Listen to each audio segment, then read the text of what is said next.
Right then, so we've got the May 2018 paper 1 new specification. Okay, so you're always going to be given a formula sheet at the front, which is amazing. And we're going to go to our first question. So make sure that we always read the question a few times. So here we go. The table shows information about the weights in kg of 40 parcels. Okay, so we know that there are 40 parcels in total. So that means that our total frequency will add up to 40. It says write down the modal class. Now, the modal class means the most common class, okay? Now, the one with the most common frequency, so if we see we've got 19, 12, 5, 2, 2. So which one's got the highest frequency? 19 is the highest frequency, so that means there were 19 parcels which weighed between 0 and 1. So that's our modal class because it's our most common. So that would be our answer. Okay, and then part B says work out an estimate for the mean weight of the parcels. Now, when we're working out the mean and we have intervals, we need to find the midpoint. So what we're going to do is I'm going to write M for midpoint, so in between 0 and 1, 0.5, 1 and 2, 1.5, 2 and 3, 2.5, 3 and 4, 3.5, 4 and 5, 4.5. And now what I'm going to do is I'm going to get the midpoint and multiply that by the frequency. So I'm going to have 0.5 times 19, 1.5 times 12, 2.5 times 5, 3.5 times 2, and 4.5 times 2. So now that I have that, what I'm going to do is I'm going to put that into my calculator and then I'm going to add them all together. So once I put that in my calculator and add them all together, I'm going to end up with 56. So now that I have the total of the midpoints times the frequency, I'm going to get 56. I'm going to divide that by my total frequency, which is 40. And then I'm going to get an answer of 1.4 kg. Now, in our case, it didn't tell us to round, so we're going to leave it exactly as 1.4. Okay, moving on. Question number 2. So there are some people in a cinema. We're not sure how many. 3/5 of the people in the cinema are children. For the children in the cinema, number of girls to number of boys is 2:7. Okay, so that's a ratio. There are 170 girls in the cinema. Work out the number of adults in the cinema. So what I'm going to do is I'm going to highlight all the information first. So 3/5 of the people are children. Children come in the ratio girls, boys, 2:7, and there's 170 girls, and it wants us to work out the number of adults. So I'm going to write down all this information, and then I'm going to work backwards. So we know that we've got a mystery number of people in the cinema. We know out of that, 3/5 are children. Okay, so that means that 2/5 are adults, because 2/5 plus 3/5 make a whole one. Then it says the number of girls to the number of boys is 2:7. So this 3/5 is actually then split again into the ratio 2:7. And we know that the 2 is the girls and the 7 is the boys. It then tells us that there are 170 girls. Okay, so what this tells me is then 170 girls is 2 parts. So to find one part, I need to do 170 divided by 2, which is going to give me 85. So I know that one part is 85. So now I want to find the total of girls and boys. We know girls and boys together is 9 parts. Okay, so if I have 9 parts, I need to find out what the total of 9 parts is. So if one part is 85, 9 parts is going to be 85 times 9, which is going to give me 85 times 9, 765. So now I know that the total girls and boys is 765. So I know that 3/5 is 765. Okay, this is another way of saying 3 parts out of 5 is 765. So now if I know that 3 parts is 765, I need to find 1 part.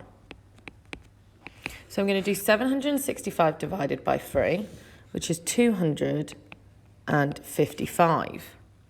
Now I can do the next part one of 2 ways. I know that the children are 3 out of the 5 and adults are 2 out of the 5. So I can multiply my new 1 part by 2 to get 2 parts. Okay, which is going to give me 510. So that means that there are 510 adults in the cinema. Okay. Question 3. Okay, so we're going to simplify y to the power of 5 times y to the power of 9. Now we know that when we multiply indices, we add the powers. So we're going to get y to the power of 14. Part B, 2m cubed to the power of 4. Now this one we need to do separately. We need to do 2 to the power of 4 and n cubed to the power of 4. Now 2 to the power of 4 is 16. And then when we have powers to the power of another power, we actually multiply. So we're going to get m to the power of 12. Part C, solve 5 bracket x plus 3 equals 3x minus 4. Show clear algebraic working. So we need to 5 lots of x plus 3 equals 3x minus 4. Now the first thing I see is I've got a bracket, so I'm going to open up these brackets. 5 times x, 5x, 5 times 3, 15, and that equals 3x minus 4. Now, because I want to solve the equation, I want to have my x's on one side and my integers on the other side. So now what I'm going to do is I'm going to take away 3x from this side, and to balance the equation, I'm going to take away 3x from this side. So I'm going to have 2x plus 15 equals 3x minus 3x is 0 minus 4. Now what I'm going to do is take away 15 from this side and of course 15 from the other side. So I'm going to get 2x equals minus 19. Now I'm going to divide both sides by 2 to get x on its own. So I'm now going to get x equals minus 19 over 2. So we can leave it like that, or we could write minus 9.5. Either way is going to get you full marks. Okay, part D. Factorize x squared plus 2x minus 24. X squared plus 2x minus 24. So I'm going to factorize that. And because we have a quadratic where we have our a, b, and c, we're going to use 2 brackets. So I've got x and x. So I want 2 numbers that multiply to give me minus 24, but add to give me 2x.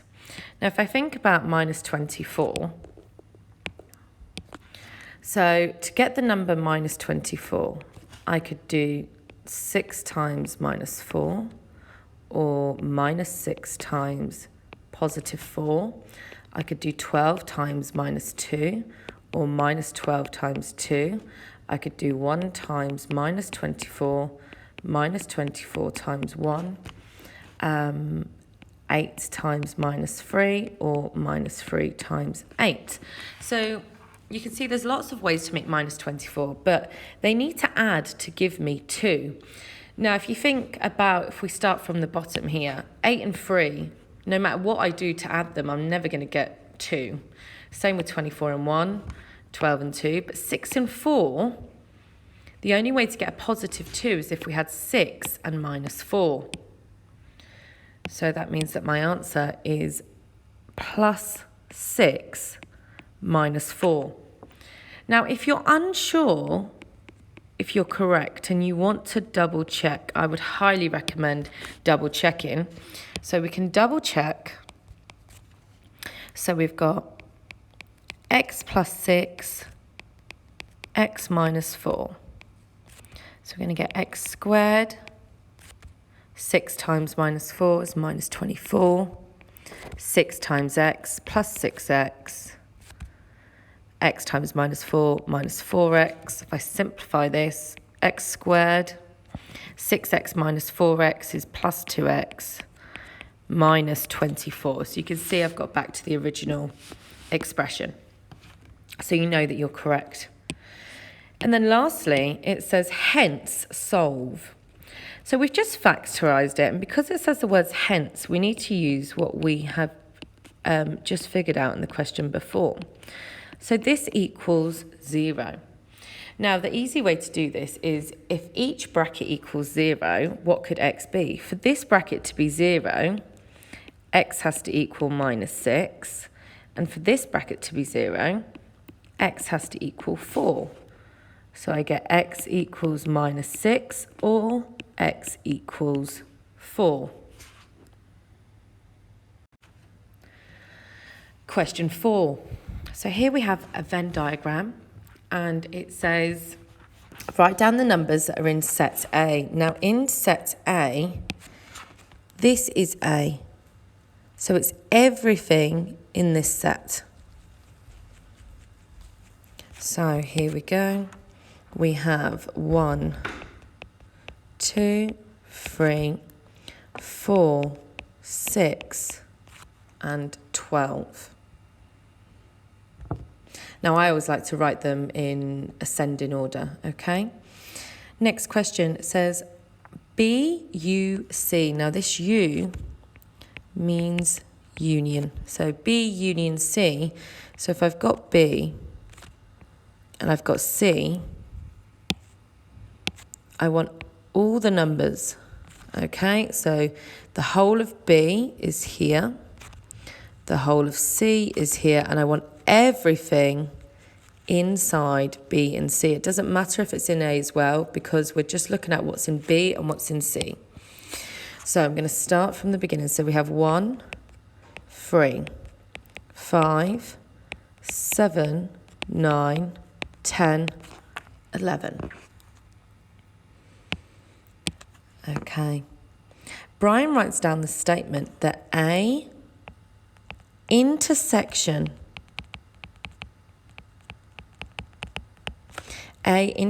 C equals this symbol. Now, this symbol actually means the empty set. So do A and C, if I had A and C here, the intersection is going to be this bit in the middle where they cross. Now, if we have a look, A and C do not cross at all. Okay, they do not have any numbers in common. So is Brian's statement correct? Yes. Brian is correct, as they do not intersect. And this means the empty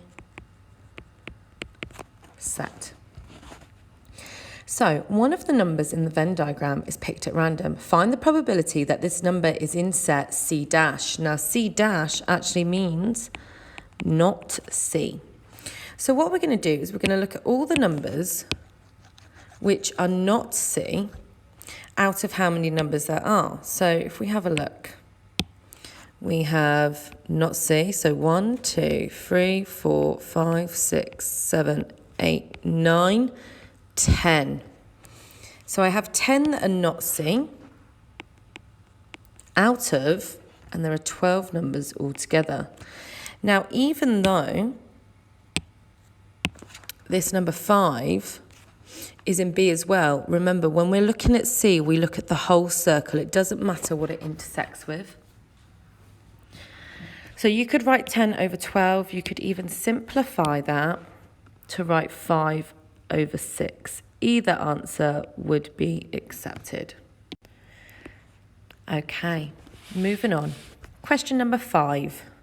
Write 8 times 10 to the power of 4 as an ordinary number. So 8 times 10 to the power of 4. Now, we know that 10 to the power of 4 is in fact 10,000.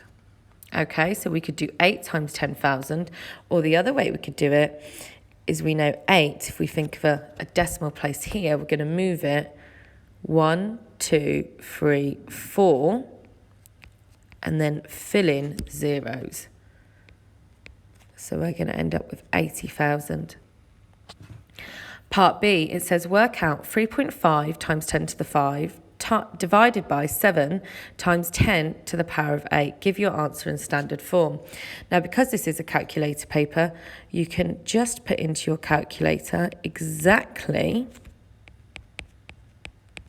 this statement, exactly how it looks, okay? And then you're going to get 5 times 10 to the power of minus 4. Okay, and you will get this from your calculator.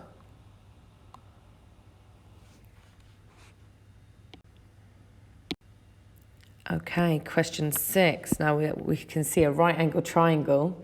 I don't know what comes into your head straight away, but I think I look at this and think about Pythagoras. So back to Pythagoras. We have M, N and P are points on a circle centre 0. MON is the diameter of the circle. MP is 3.5. PN is 9.7. The angle MPN is 90 degrees. Work out the circumference of the circle. Well, when I'm looking at the circumference, I need pi d. So pi times diameter is going to give me the circumference. Now, to find this diameter, I'm actually going to need to use Pythagoras to find the hypotenuse, because the diameter is actually the hypotenuse of this right angled triangle. So Pythagoras, a squared plus b squared equals c squared. So 3.5 squared plus 9.7 squared equals c squared. Okay, I'm going to put that into my calculator. So 3.5 squared plus 9.7 squared, and I'm going to get 106.34, and that equals c squared. So c is going to be the square root of 106.34. Now, I haven't rounded this, this is exact.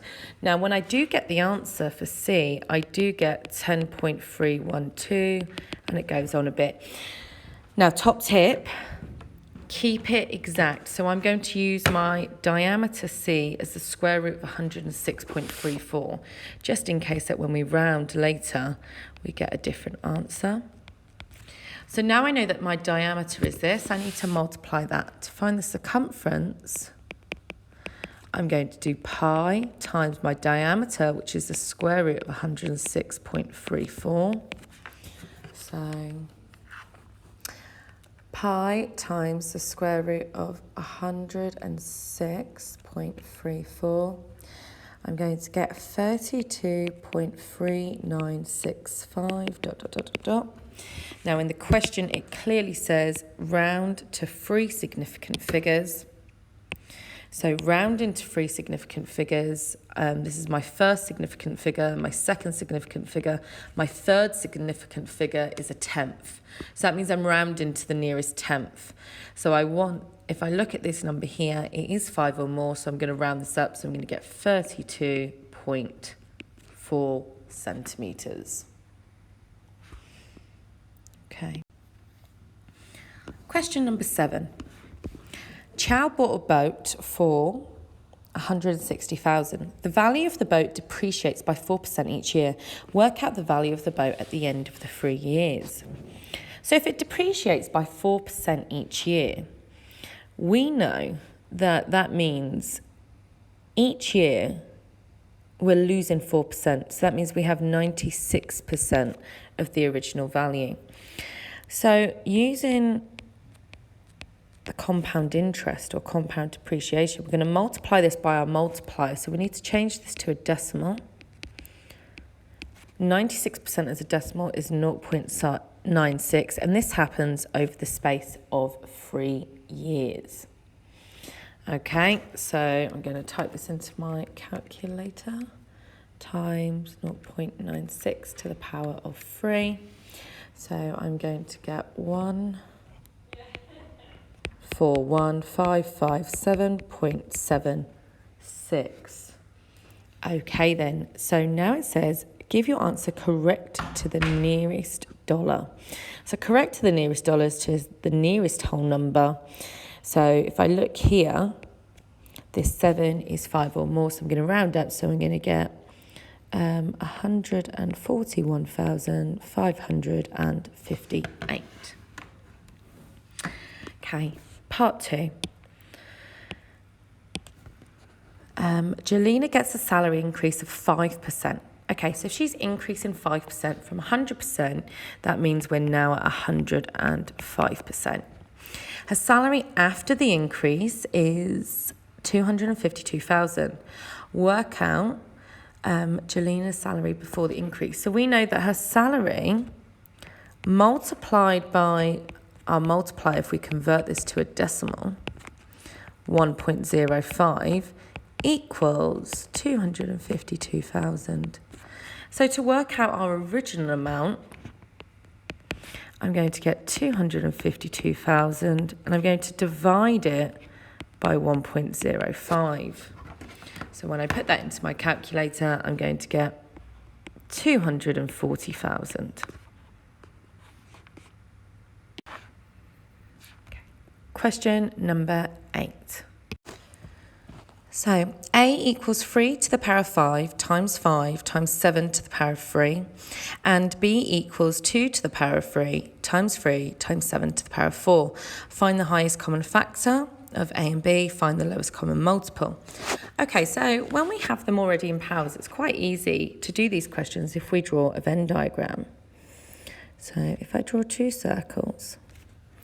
Okay, and let's think about, so A and B both have a 3 in common, but just one 3. So I'm going to put a 3 here, and then A's left over with 3 to the power of 4, because we know that 3 to the power of 4 times 3 is going to give me 3 to the power of 5, so I can get rid of my A's. Now, A has a 5, but B doesn't, so I'm just going to write my 5. B has a 2 cubed, but A doesn't have any 2's.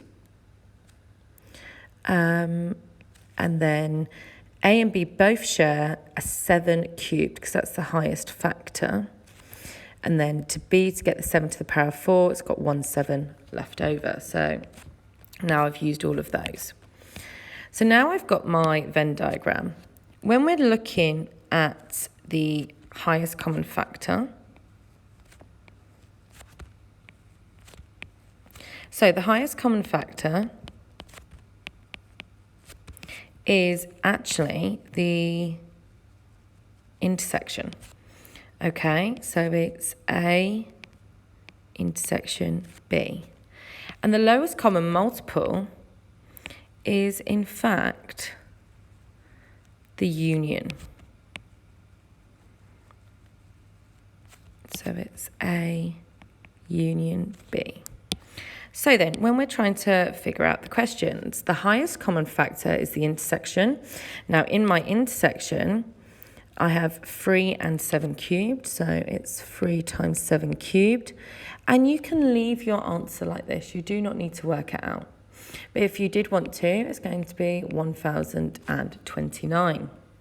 And then for our lowest common multiple, I'm going to multiply all the numbers together. So I'm going to get 5 times 3 to the power of 4 times 3 times 7 cubed times 2 cubed times 7. Now I'm going to tidy this up a bit and have it in ascending order. So we're going to start with the 2 cubed. Okay, now the 3's, I've got 3 to the power of 4 and a 3, so that's 3 to the power of 5. Then I've got a 5 on its own. And then I've got 7 cubed and a 7, which is 7 to the power of 4. So there's my answer. Or again, you could work this out and you're going to get 23,337,720. So next part of the question. A equals 3 to the power of 5 times 5. Okay, so A and B are the same here. But C equals 2 to the power of P times 5 to the power of Q times 7 to the power of R.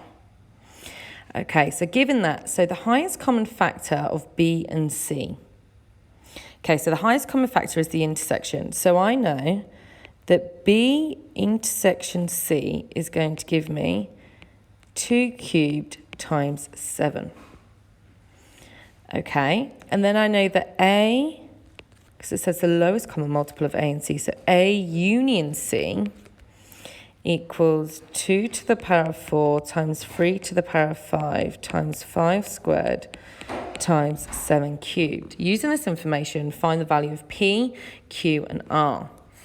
Okay, well, first of all, the one that's quite nice and simple is that A union C, so that means A and C all together, is going to give me this. So I know straight away that if we have a look at our A, so our A is 3 to the 5, okay, and we have another 5, and we have a 7 cubed. So what's definitely extra is we have a 2 to the power of 4, that's extra. We have an extra 5 because there's a 5 squared here. Okay, so these are definitely extra. Now, it doesn't necessarily mean that the 3 to the power of 5 is not in C, because if C has a 3 to the power of 5 and A has a 3 to the power of 5, then again, we would put that in the union. So we know that that's extra. Okay. Then what we do know is if we have a look at the intersection, so we know for B and C, 2 cubed times 3 times 7 to the 4 is our B. Our intersection is 2 cubed, okay, and a 7. Okay, so we know that B and C, their intersection, it doesn't include a 3. And there would have been a 3, so that means here we don't have to worry about this 3. Oh, we know C doesn't have a 3 anyway, it says in the question. So we've got 2, 5, and 7. So we know that B and C share a 2 cubed, so we know definitely it's got to be a 3 or more. And we know that it has a 5. Oh, that's not a 5 squared. Sorry. Oh, that's just a 5 extra. But it could be a 5 squared. Okay, so from this, it's not really giving me much information. So what I'm actually going to do is I'm going to put this into a Venn diagram and see what's left over. Okay, then. So we know A, B, and then we've got our C. So we know It's A union C. So they have a 3 to the 5 in common. Okay. No, sorry, they don't have a 3 to the 5 is here. Then they have, no, it's not. Sorry, I forgot about the B. Right, so I'm going to start with just putting in the A and B from earlier. 3, this is 7 cubed, 2 cubed, and a 7. And now we can take away from this. So we know that B intersection C has got a 2 cubed and a 7. So this 2 cubed and 7 can go here. And we can take it away from B. Okay, but we know that A union C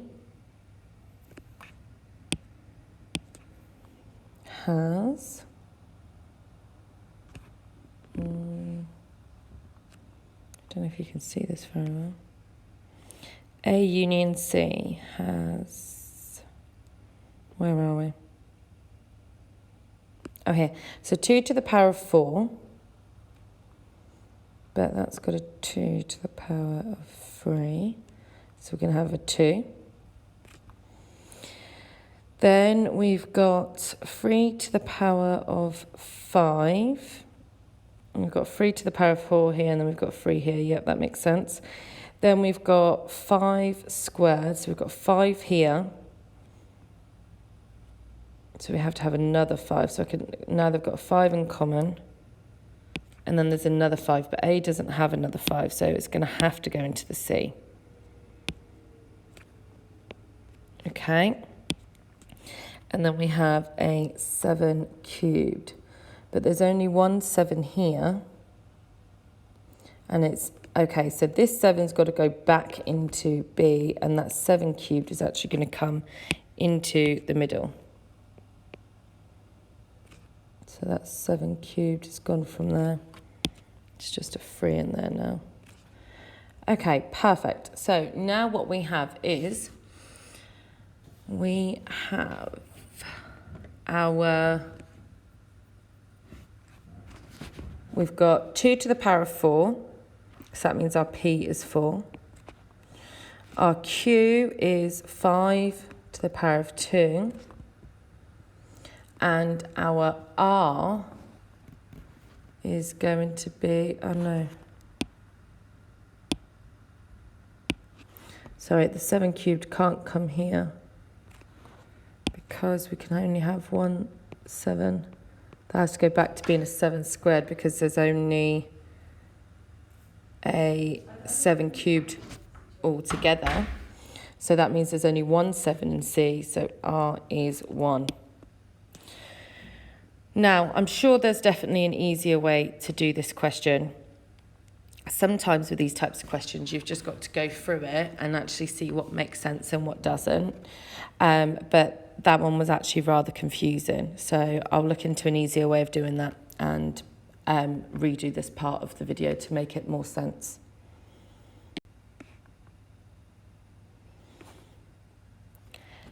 Okay, so question 9. The diagram shows a right angle triangle and it has a degree and then it has a length. Now, the first thing I think of when I think of right angle triangles that involves degrees is SO, CA, TOA. 5 of these triangles are put together to make a shape. Calculate the perimeter of the shape. Okay, to calculate the perimeter of this shape, I'm definitely going to need to know. So this, I know, is 12.8. Okay, so I know I've got that part of the shape.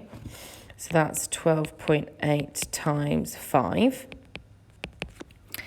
But then to find this part of the shape, this part here, so this pink part, I actually need to find on that grey triangle. So if we have a look at that grey triangle, I actually need to find the hypotenuse and take it away from this side length. Because if you look, this is that side length here, isn't it? And I need to take that away from the hypotenuse. So then, let's start.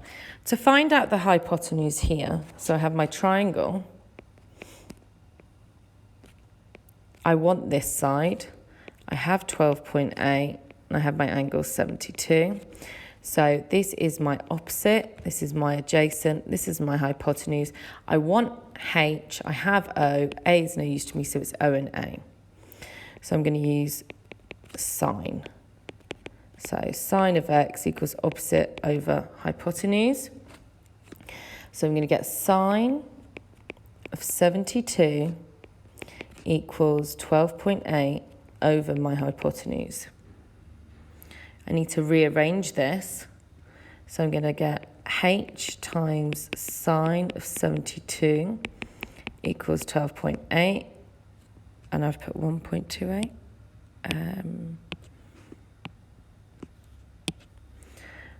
12.8. So that means that my h equals 12.8 divided by sine of 72.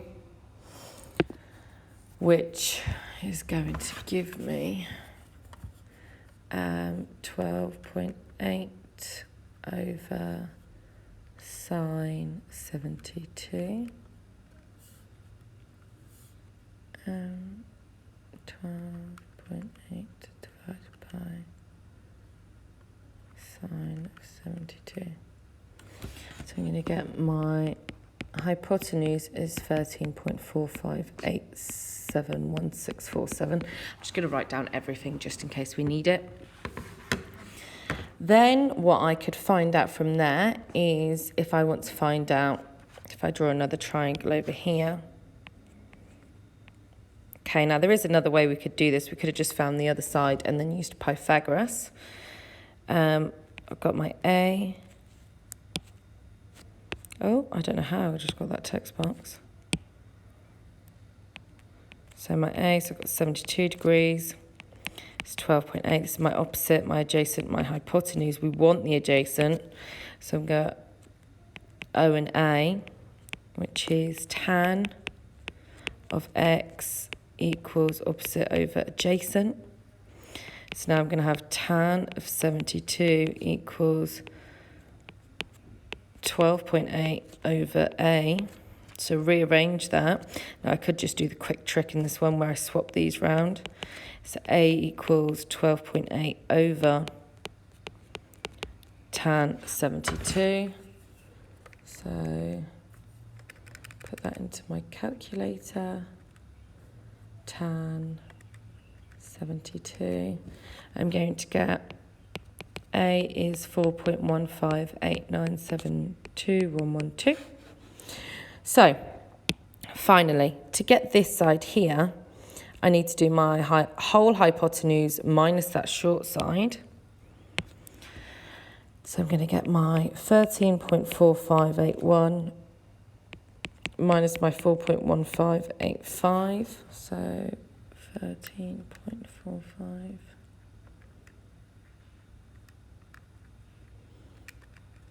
And I'm going to get 9.2997. So that's what this length is here, 9.2997. Again, I've got 5 of those, so I'm going to multiply that by 5. So we're going to have 46.4987 plus 12.8 times 5, which is 64. So 64 plus 46 point. So I'm going to get 110.49. Give your answer correct, 3 significant figures. So we're going to have 110 centimetres. Now, it's really important that when we do these types of questions that actually we make sure that we use as many as we can or just keep it in exact form. Because as you can see, this was 110.49. If I'd have rounded earlier, I may have ended up with 110.5, which we would have then, to three significant figures, rounded to the nearest whole number, ended up with 111. Okay, so we have to really be careful of that question.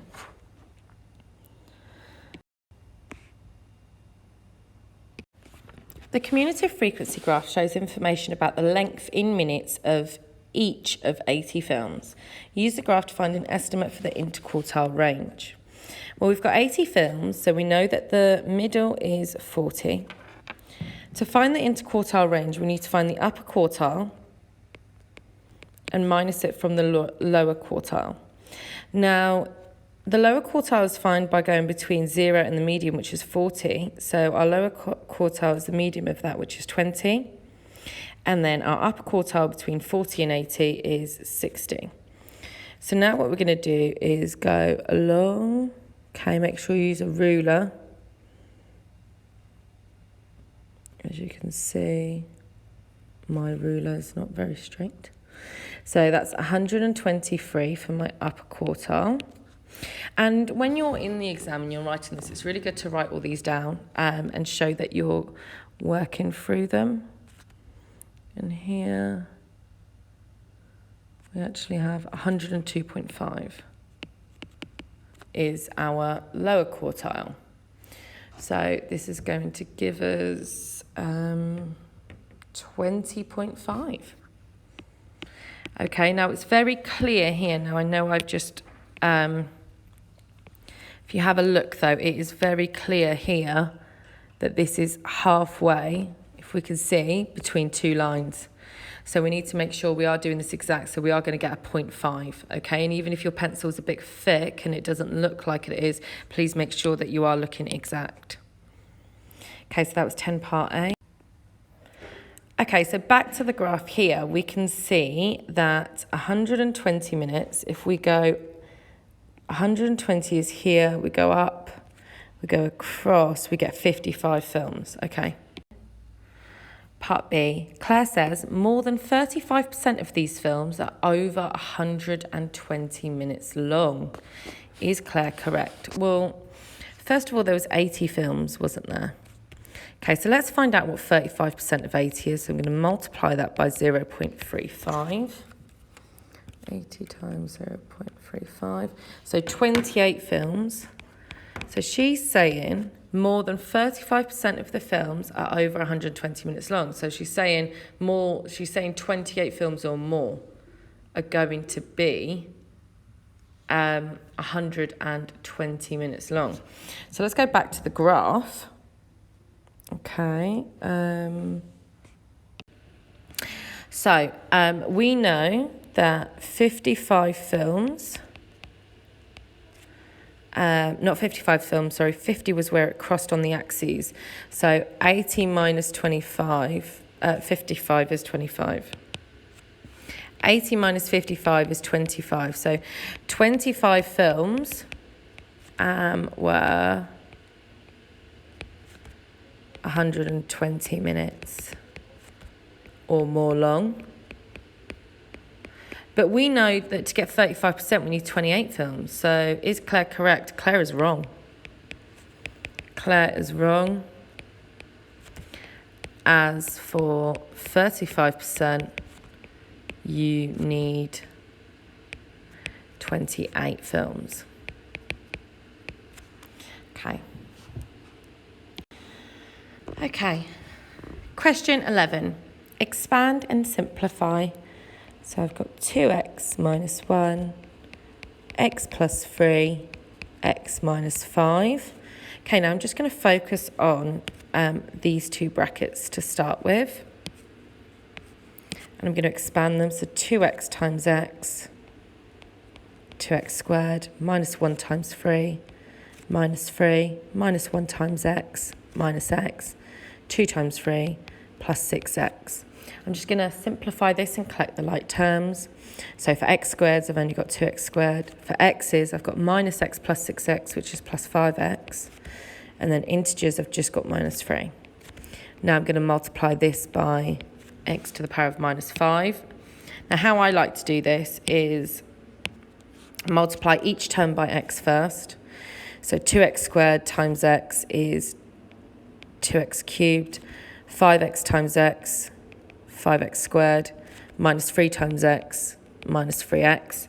I'm now going to multiply all of this by minus 5 now. So 2x squared multiplied by minus 5 is minus 10x squared.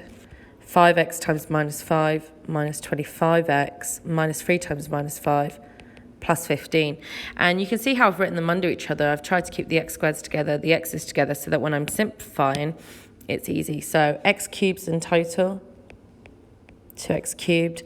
I've got 5x squared minus 10x squared minus 5x squared minus 3x minus 25x minus 28x, and then plus 15. Okay, so nice and simple. Okay, part B. Solve 3x squared plus 6x minus 5. Show you're working clearly. So if we're going to solve this quadratic, and if we look at it, it looks quite difficult to factorise. Okay, because we've got a 3 in front of the x squared, so the coefficient is higher. It says show you're working clearly, and it says give your solutions correct three significant figures. So that gives us a clue that our solutions aren't going to be whole numbers.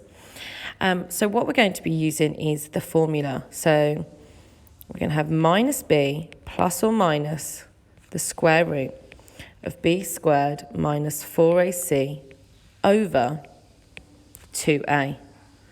So in this case, we're always going to write down what our a, our b, and our c is. So our a is 3, our b is 6, and our c is minus 5. Remember, because it's always ax squared, so the coefficient in front of the x squared is our a, the coefficient in front of x is our b, and the integer is always our c. So now I'm going to substitute these in. And whenever we substitute, we put brackets. So minus, and then what is our b? 6. Plus or minus the square root, bracket, 6 squared, minus 4, bracket, our a is 3, bracket c, which is minus 5. All of that over 2 bracket 3, which is a. Now I'm going to put this into my calculator, and I'm going to get... my calculator is going to show me this. It's going to show me minus 6 plus or minus root 96 over 6. Okay, but it wants it to three significant figures. So when I press equals, I'm going to get a positive one by using my plus. I'm going to get 0.633, and then I'm also going to get or minus 2.63. Now I've already rounded them to three significant figures. So now on the answer line, we're going to write x equals 0.633 or x equals minus 2.63.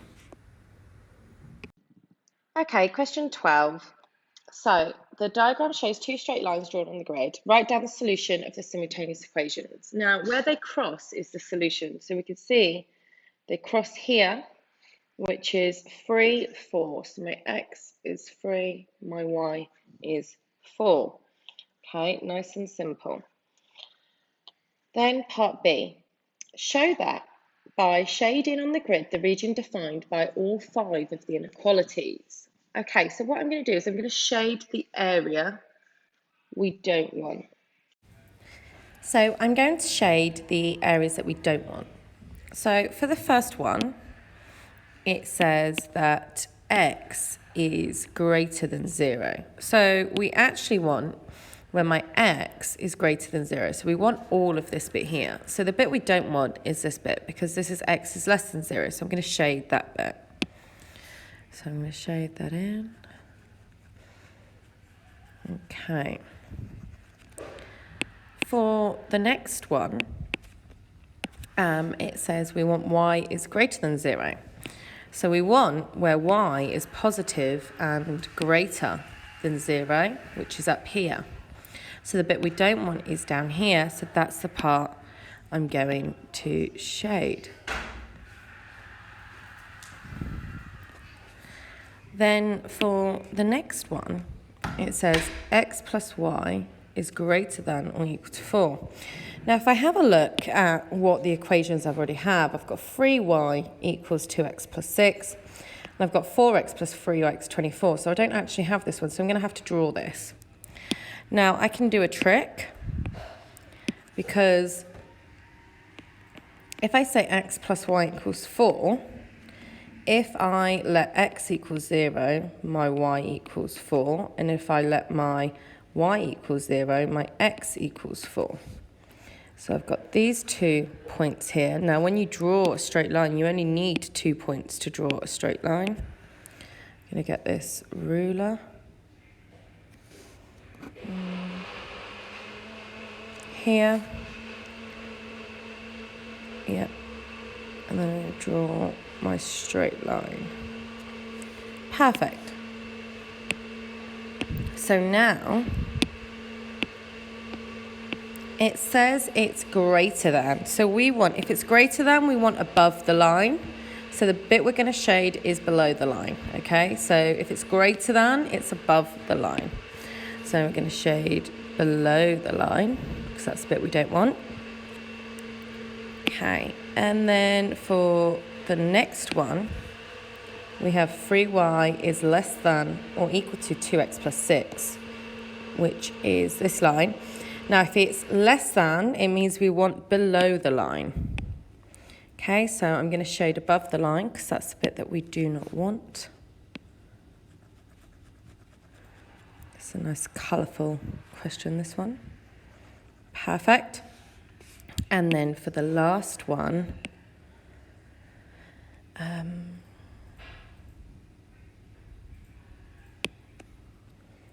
4x plus 3y is less than or equal to 24. So it's less than, so we want below the line. So I'm going to shade. So because it's less than, we want below this line here. So I'm going to shade above the line.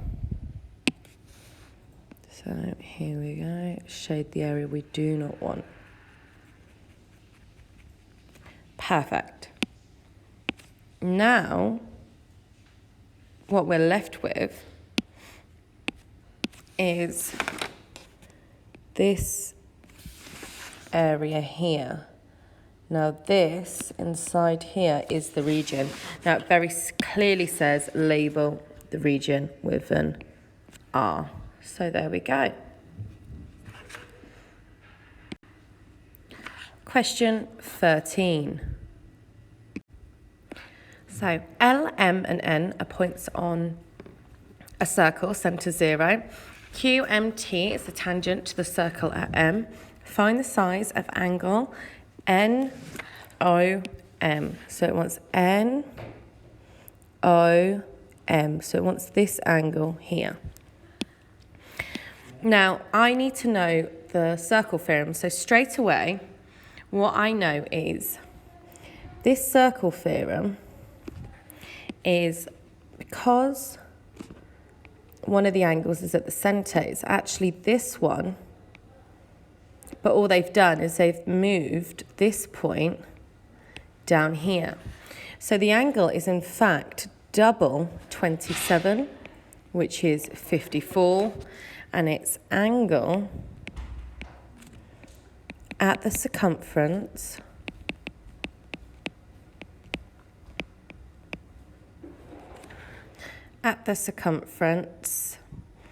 is half the angle at the centre. Or you could also write it as the angle at the centre is twice the angle at the circumference, because we know this is 2x, this is x. Okay, part B, find the size of the angle NMQ. So NMQ. So it's this angle here. So it's this one. Now, we know that this is in fact 27 degrees. Now, we could do this two ways. Now, the first way is the alternate angle segment theorem. So when we have a tangent and we have a triangle, A, B, C, this angle here equals B and this angle here equals C. So alternate segment theorem. The other way you could do this is that because these two lengths are a radius, if this is 54, you know that these two angles, 180 minus 54 divided by 2, so 180 minus 54 divided by 2 is going to give you one of those angles, which is in fact 63 degrees. And then you know that a radius meets a tangent at 90 degrees. So this is 90 degrees. So if you took away the 63 from 90, you're going to get 27. Now, either way is completely correct as long as you write your reasons.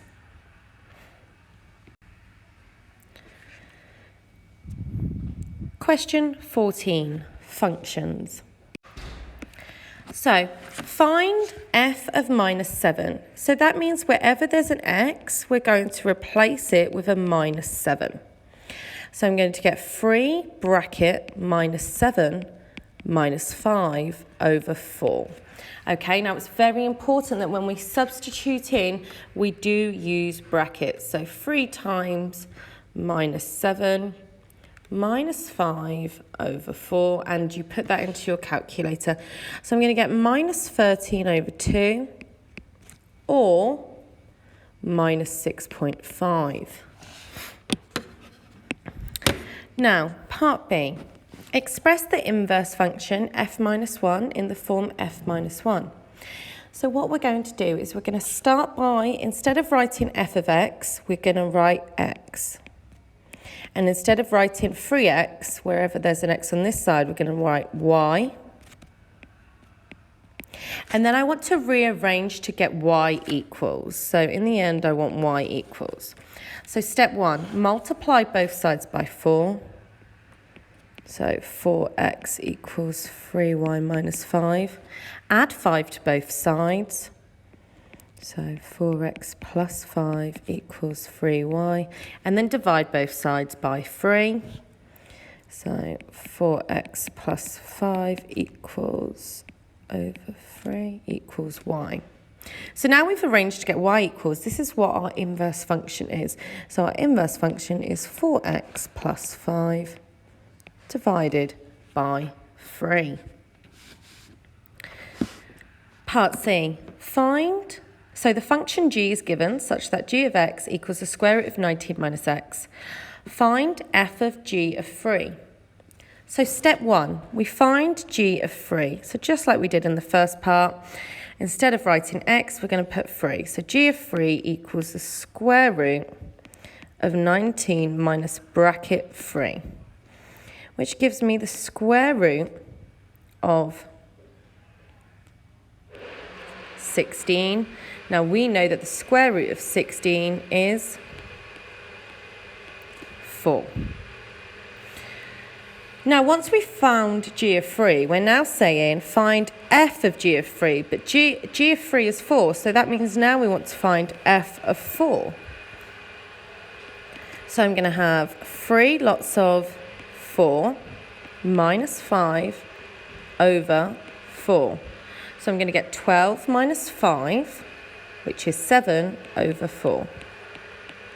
Now again, you can leave that as 7 over 4, or you could write that as 1 3/4, or you could even write 1.75. Now, just a note, it doesn't actually say this in the question, but it's very good practice to know that whenever we have a square root of a number, so square root of 16, this can either be made by 4 times 4, or we could also make 16 by minus 4 times minus 4. So we may need to take the negative of this as well. Now, I'm not sure what it says in the mark scheme, but the actual answers of square root of 16 is actually plus or minus 4, because we could either one would give us 16. So we could, in theory, also have, instead of 4, we do minus 4, so we could have the function then of minus 4, which equals 3 lots of minus 4 minus 5 over 4. 3 times minus 4 is minus 12, minus 5 is minus 17 over 4. Okay, now it doesn't actually say to do that in the mark scheme, but, you know, I think as mathematicians we need to know all of the possible answers. Okay, it now says which values of x cannot be included in any domain of G. So, again, when we're thinking about square rooting a number, we're unable to square root a negative. Okay, so if I had negative 5, this is not allowed, because two numbers cannot multiply to give me minus 5 that are exactly the same, because two positive numbers is going to give me a positive, and two negative numbers is going to give me a positive. So when we're looking now, 19 minus x, well, if x was bigger than 19, for example, 20, we're going to have the square root of 19 minus 20, which is the square root of negative 1, which we're not allowed. So we have to say that x has to be less than or equal to 19.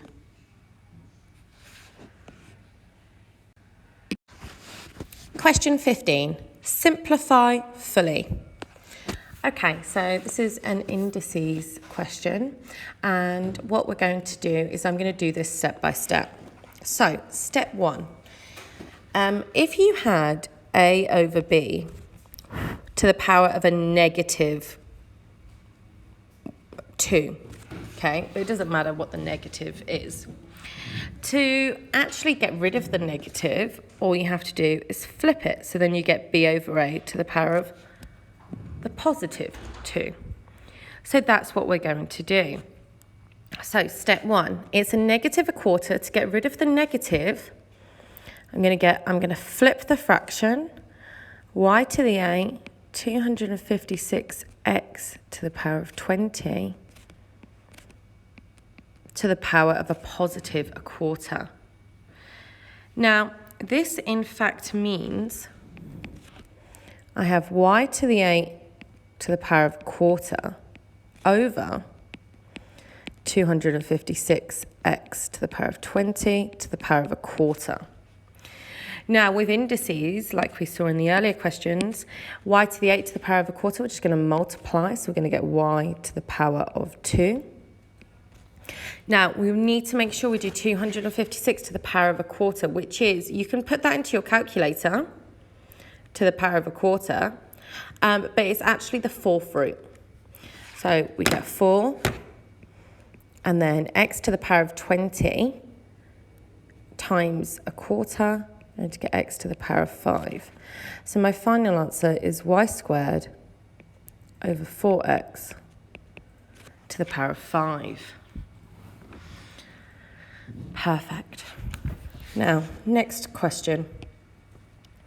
Now, I love these types of questions because it's just manipulating algebra. We've got a fraction that we need to add or take away. So we know if we're adding or take away, we need to have a common denominator.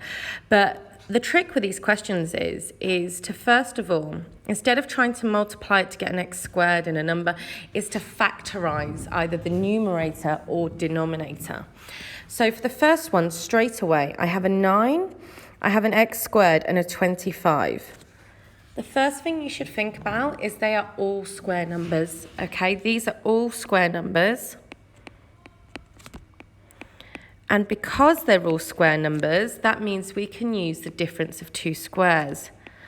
where we square root everything to factorise. So I'm going to, the square root of 9 is 3, square root of x squared is x, the square root of 25 is 5.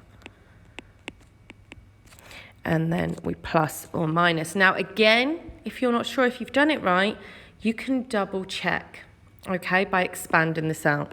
So the first one is 1 over 3x plus 5, 3x minus 5. Perfect. Now, normally then, you'll have to look for something in common. And normally on the next one, there is something in common. 6x plus 10, well, we could factorise that by taking a 2 out. So we can get 1 over 2 lots of 3x plus 5. Now, we notice they both have a 3x plus 5 in common. So what I need to do now is make these have the same common denominator. So that means the first fraction I need to multiply by 2, because that's what's different. So I'm going to multiply by 2 over 2. And the second fraction I need to multiply by 3x minus 5 over 3x minus 5. So that I get the same denominator. So for the first fraction, I'm going to get 2 over 2 lots of 3x plus 5, 3x minus 5. For the second fraction, I'm going to get minus 3x minus 5 over 2 lots of 3x plus 5, 3x minus 5. Now they have a common denominator. I can add or subtract the numerators together. So I've got 2 minus 3x minus 5. So, and then I have the same denominator of 2 lots of 3x plus 5, 3x minus 5. Now, on the numerator, we need to be really careful here because we've got to imagine that minus 3x minus 5, this is minus 1 times the bracket. So if we were to expand the bracket, we'd get a minus 3x and a plus 5. So watch out for the negative. So we're going to get 2 minus 3x plus 5 over the same denominator. And then we're going to simplify the numerator. 2 plus 5 is 7. So I'm going to get 7 minus 3x all over 2 lots of 3x plus 5, 3x minus 5. Okay, moving on to question 16. So a frustum is made by removing a small cone from a large cone. The cones are mathematically similar. The large cone has a base radius r and a height h. Given that the volume of the frustum divided by the volume of the large cone equals 98 over 125, find an expression in terms of h for the height of the frustum. So if you're not sure how you'd even find the formula for the code or the frustum, you need to go back to the beginning because this is in fact on page 2.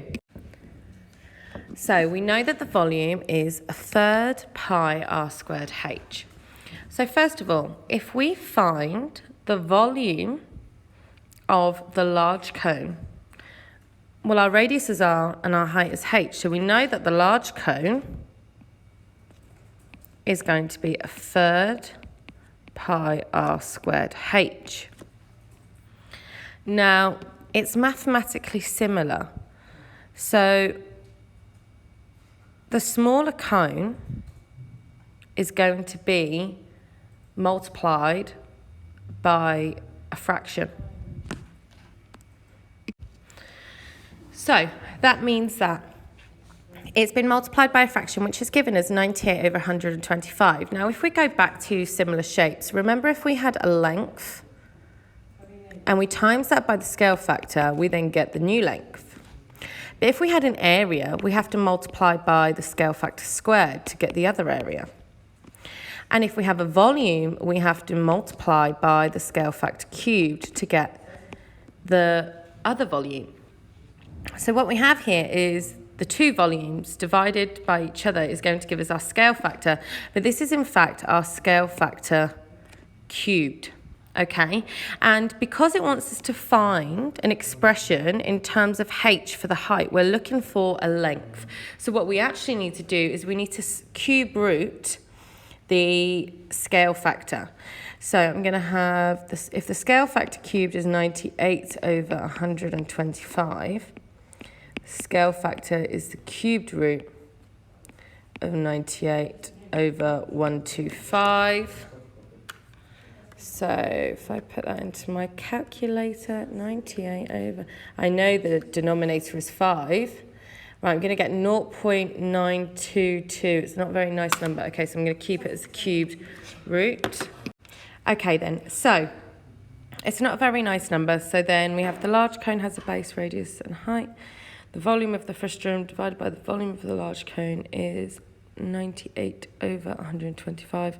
Find an expression in terms of h for the height of the frustum. So for the frustum, we know that to find the volume, we're going to have to do the big cone minus the small cone. So the big cone is 1/3 pi r squared h minus the small cone. Now the small cone, our radius is actually going to be multiplied by our fraction, which we know is the cubed root of 98 over 125, and the same with the height because they've all gone down the same. So we're going to get minus the cubed root of 98 over 125 times pi, that's r squared, times the cubed root of 98 over 125h.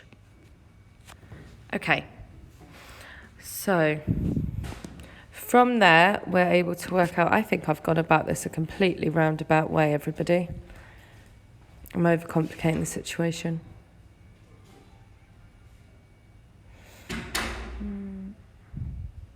Okay, we're going to take a pause. Complicated this question here. So, the diagram shows a parallelogram ABCD. AB is in the direction 2, 7. So that means from A, we've gone across 2 and up 7 to get to B. And AC, we've gone across, we're going to cross 10 and up 11. Just like when we're translating shapes, we have our vector 2, 7. That's the same as our x, y. Remember our x, we're going left or right, depending if it's negative or positive. And our y, we go up or down. So the point B has coordinates 5, 8. So you know that B is 5, 8. Work out the coordinates of point C. So we're just going to work backwards. From B to A, we need to take away 7 on my y. So my point A, 8 minus 7 is 1. And we need to take away 2 from my B. So I'm now at 3, 1. And I know that from A to C, I need to go across 10. So my x is affected by 10. So that's now 13. And I need to go up 11. So that's 12. Now that's actually a really easy 3 marks. Okay, part B, we're not going to do at all because that needs teaching properly. Okay, question 18.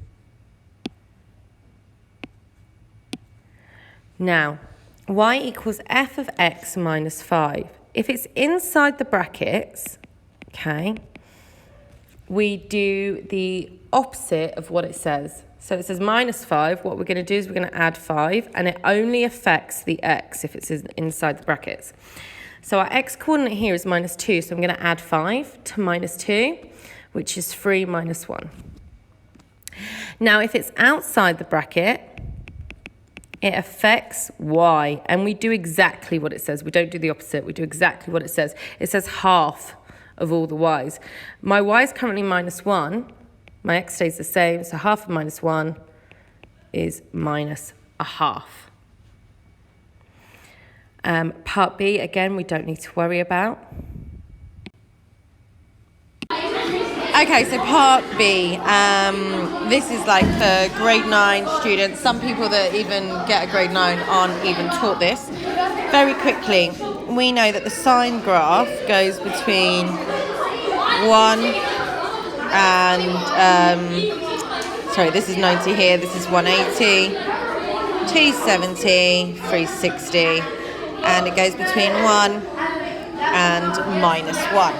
Now we can see here that we're going between -1 and 3. So what does that tell me? There's a difference of 4.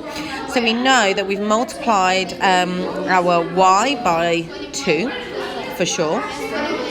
And it's shifted as well, okay? If we multiply it by 2, this would be 2 and -2, but we know it's shifted, so it's gone up. So we know at the end that C is going to be +1. Now, what do we know? We also know that it's upside down for a start. So how do we get, if this has been moved to here, what's happened? It's been multiplied by -2. So A is -2, our C is 1. Now our B, it's shifted. If we're saying this was moved here, how is that going to get across here? Okay, how is my maximum point now moved to here? What do we know? That once it's changed, then it's -B. So we know inside the bracket is the opposite. Okay, so if we go, for example, if we were to shift, if I said x plus 90, this is -90, so we'd move this way. Okay, so we'd move to the left 90. Which is essentially, we have moved this way. Okay, so what's going to go in the bracket?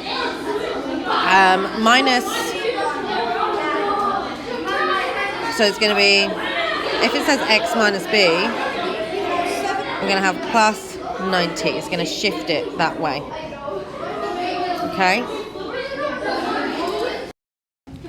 So because, I don't know why it says minus b here, but basically in the bracket, what we want is it to be positive. So you might have to put -90. So you want y equals -2 sine of x plus 90 plus 1. Okay, question 19. Okay, so question 19. So probability question and drawing trees. Now you do get marks for just drawing the tree. So this is a really good one to gain a few marks. So it says spinner A can land on 2 or 3 or 4 or 7. Spinner B can land on 2, 3, 4, 5 or 6. He spins both spinners. He wins the game if one spinner lands on an odd number and the other lands on an even number. Okay, so we have spinner A and we have odd or even. Now for A, I've got 2, 3, 5, 7. So my odd, there's 3 of them. It's 3, 5 or 7, isn't it? So 3 out of 4, and my even is just 2. So that's 1 out of 4. Then for spinner B, again, I'm going to have odd, even, odd, even. Now for spinner B, how many odds are there? 1, 2 out of 5, and even 3 out of 5. And again, we repeat this here. 2 out of 5, 3 out of 5. So Jack spins both spinners. He wins the game if one spinner lands on an odd number and the other spinner lands on an even number. Jack plays the game twice. Work out the probability that Jack wins both games. So first of all, let's find the probability of one game. So if he gets an odd here, to win the game, he's then got to get an even. So that's one possible way. Or another possible way is if he goes even, to win the game, he needs to get an odd. So here I have my probability of odd and even. Okay, I'm going to do 3 over 4 multiplied 3 over 5, which is going to give me 9 over 20. Or I have the probability of even and odd, which is 1 over 4 times 2 over 5, which is 3 over 20. So the probability of him winning one game is this one or this one. So I'm going to add them together. 9 over 20 plus 3 over 20 equals 12 over 20. This is the probability of him playing one game. So he plays the game twice. Work out the probability that Jack wins the game both times.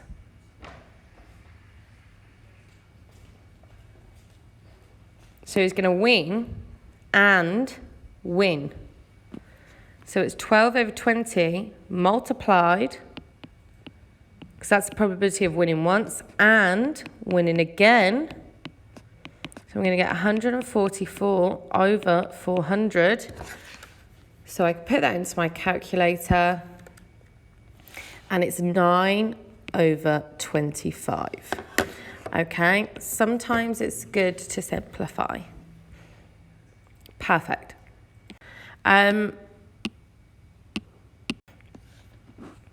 Okay, question 20. Now we have done a lot of straight line graphs, and these are always at the end. And the harder questions are always at the end. So ABC is an isosceles triangle where AB equals AC.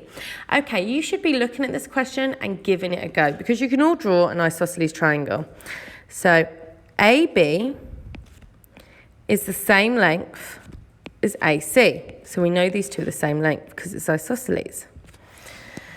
And it says A has coordinates 4, 37. Okay, so we can do that. Step 1, just draw what you know. And this is exactly what you know. B and C lie on the line with equation 3y equals 2x plus 12. So that means this line here has the equation 3y equals 2x plus 12. Find an equation of the line of symmetry of triangle ABC. So it wants us to find this line here, because it's an isosceles triangle, this is our line of symmetry.